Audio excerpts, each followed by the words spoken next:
Assalamualaikum warahmatullahi wabarakatuh. Kami, kumpulan 11, subjek falsafah dan perkembangan pendidikan di Malaysia akan membentangkan tugasan kami yang bertajuk Kemahiran Berfikir Aras Tinggi dalam Sistem Pendidikan Kebangsaan.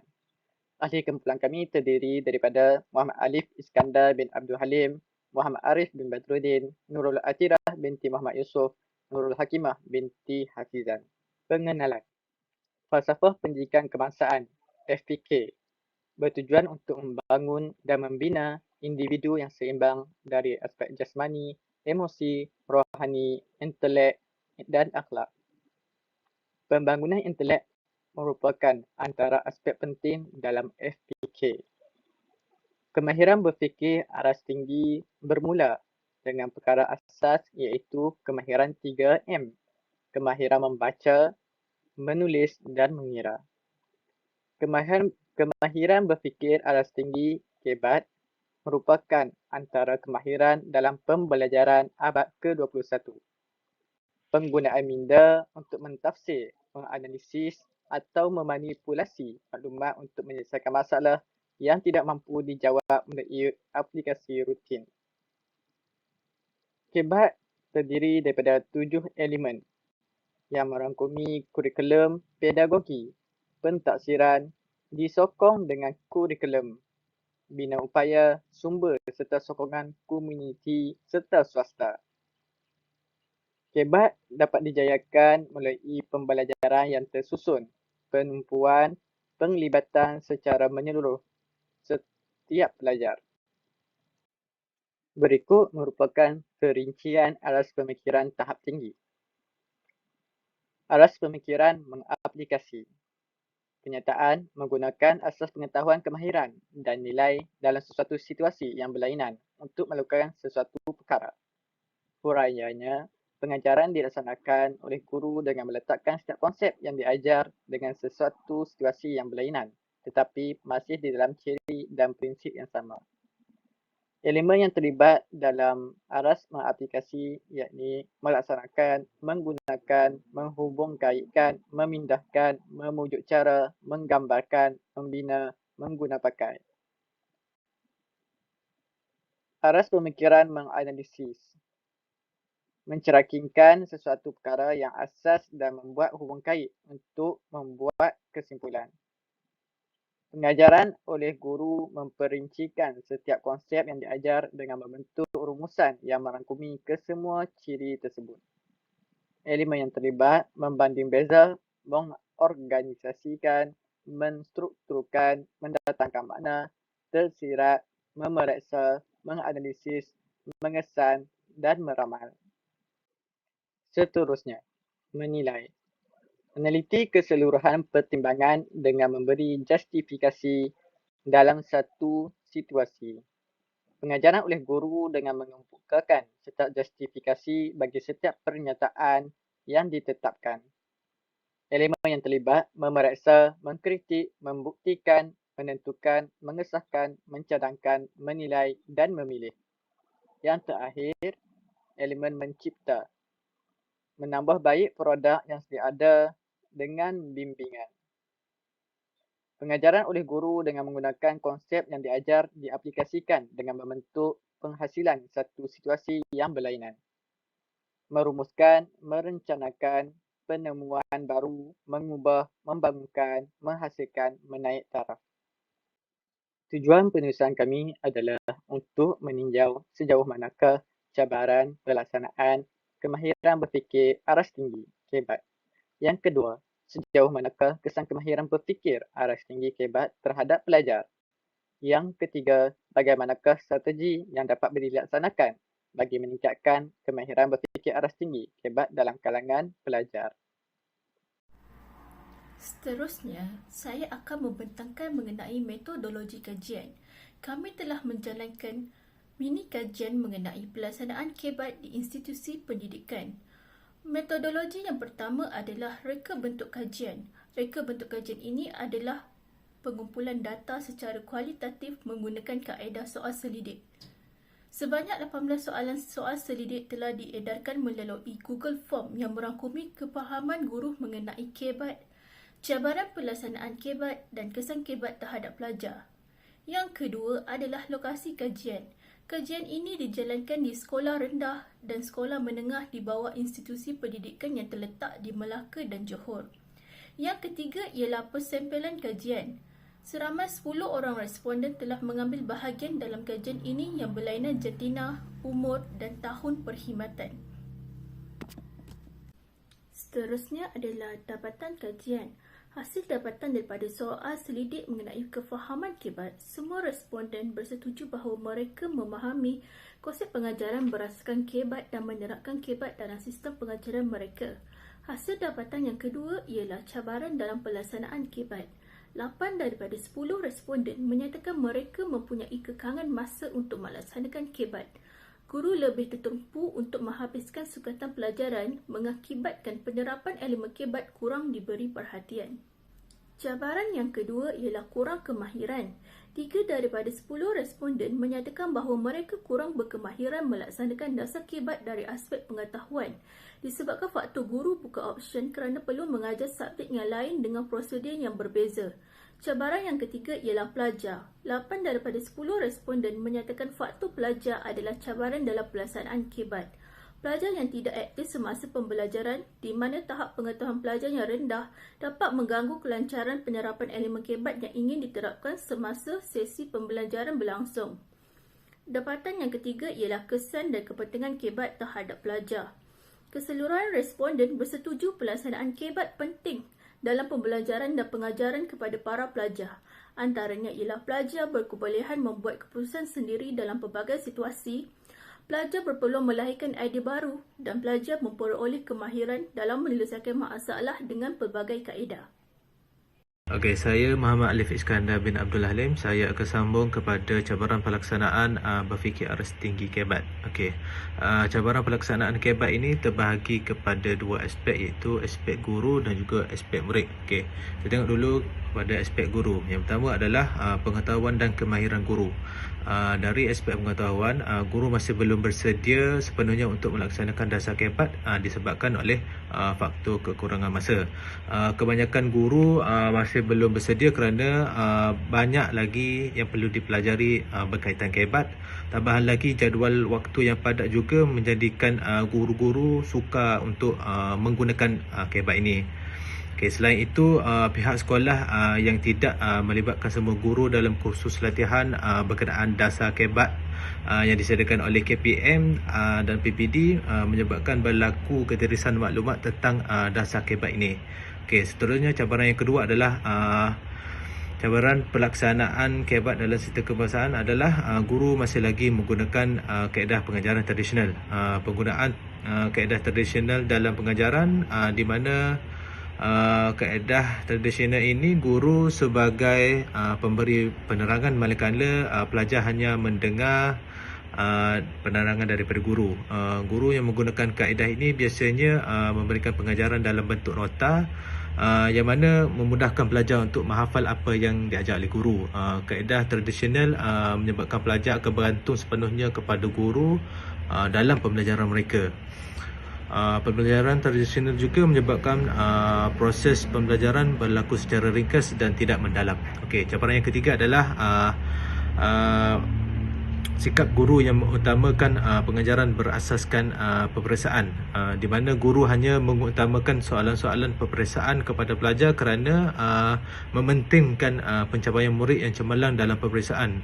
Okey, kita boleh tengok dalam sebagai contoh, kita boleh tengok pelajar tingkatan 5 ataupun 3 di mana guru akan berusaha untuk menyelesaikan setiap subjek sekurang-kurangnya 2 bulan sebelum peperiksaan sebenar berlaku. Ini kerana guru boleh memberi banyak set soalan kepada murid-murid daripada set soalan peperiksaan tahun sebelum ini untuk diselesaikan oleh pelajar.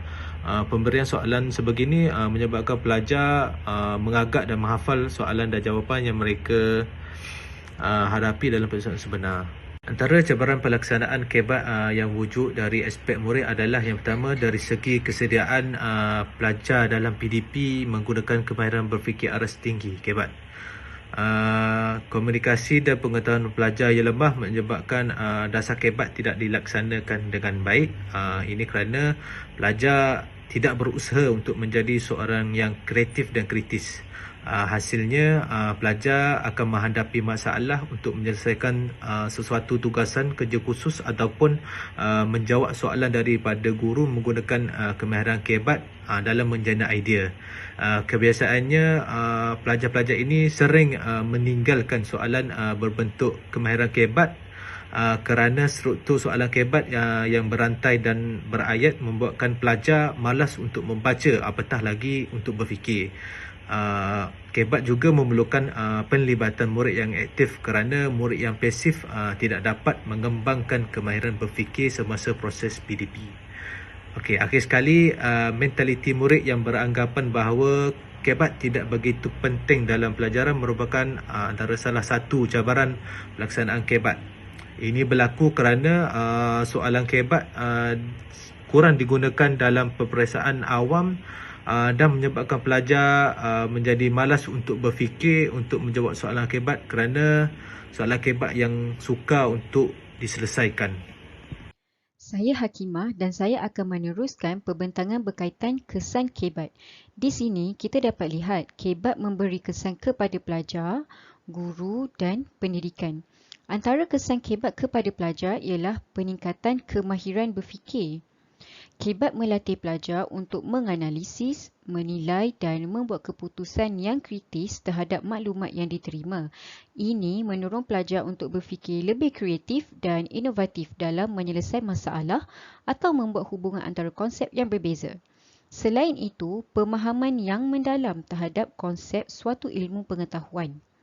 Kebat yang diterapkan di sekolah mendorong pelajar bukan hanya mengingat fakta tetapi faham dan tahu apa yang dipelajari serta menggunakan akal fikiran pada tahap yang tinggi. Di samping itu, persiapan kemahiran bagi masa hadapan.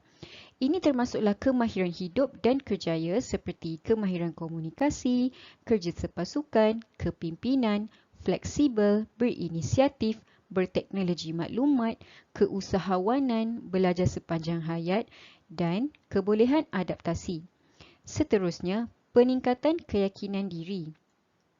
Penguasaan kemahiran berfikir dan kemahiran hidup oleh pelajar memberi ruang kepada pelajar untuk mengeksplorasi pelbagai pendekatan bagi menyelesaikan masalah yang kompleks.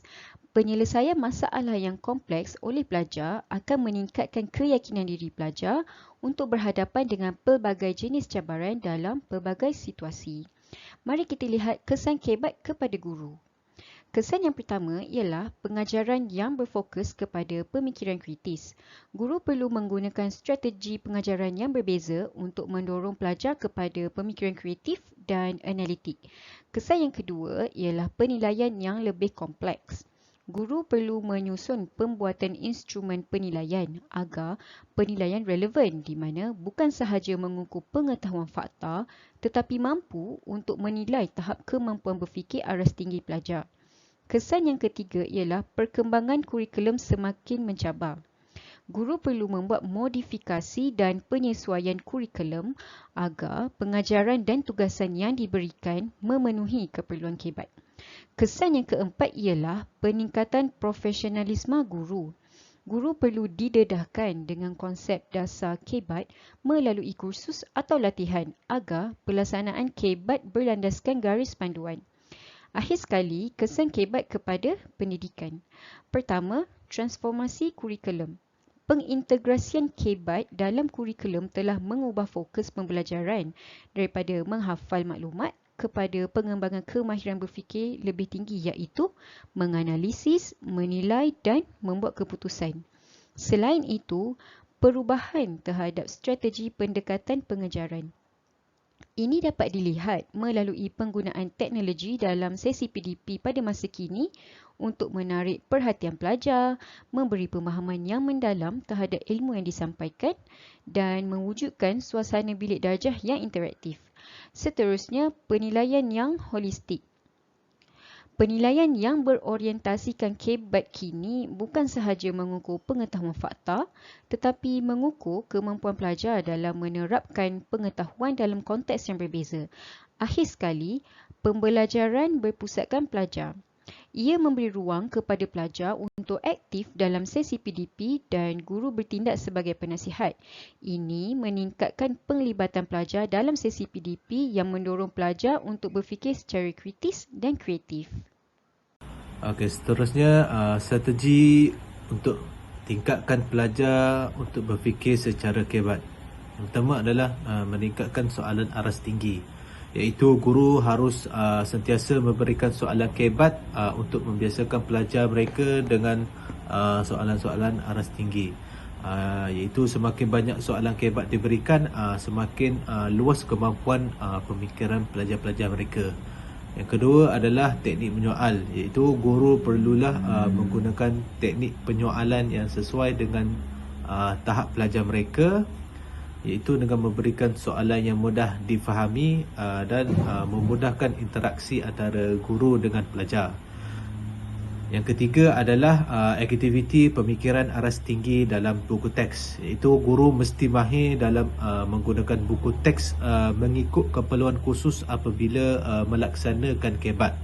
Aktiviti berfikir aras tinggi seperti perbandingan, analisis dan penaklukan harus diberikan kepada pelajar bagi meningkatkan pemahaman mereka dan mengukuhkan lagi pembelajaran mereka. Seterusnya, yang keempat adalah mempelbagaikan aktiviti penyelesaian masalah, iaitu guru perlu menambah aktiviti penyelesaian masalah bagi menggalakkan pelajar berfikir secara kebat. Penyelesaian masalah berasaskan kebat membolehkan pelajar mereka berfikir secara kreatif dan pelajar tersebut mampu menyelesaikan apa-apa masalah dalam apa jua situasi. Yang kelima adalah pembelajaran berasaskan projek, iaitu kaedah berasaskan projek adalah pendekatan pembelajaran di mana pelajar diberi tugasan untuk menyelesaikan projek. Dengan cara ini, pelajar dapat didedahkan dengan proses berfikir untuk menyelesaikan sesuatu tugasan. Yang terakhir adalah menggunakan alat berfikir, iaitu menggunakan peta minda iThink dan juga kit media.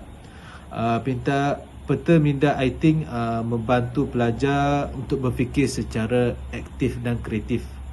Seterusnya, kit media adalah cara inovatif untuk menyediakan bahan-bahan dalam pengajaran dan pembelajaran supaya lebih mudah difahami oleh pelajar. Penggunaan kit media seperti Powtoon, Canva, PowerPoint dan sebagainya. Dengan penggunaan kit media, pelajar boleh melakukan aktiviti kebat yang menarik minat mereka dan mengoptimumkan penggunaan teknologi dalam pendidikan. Konklusinya, pelaksanaan kebat dalam sistem pendidikan kebangsaan memberi kesan yang positif kepada pelajar, guru dan pendidikan. Namun, penerapan kebat memberi cabaran kepada guru dan pelajar. Justeru, beberapa strategi dibincangkan untuk membantu para guru dan pelajar dalam menghadapi cabaran pelaksanaan kebat.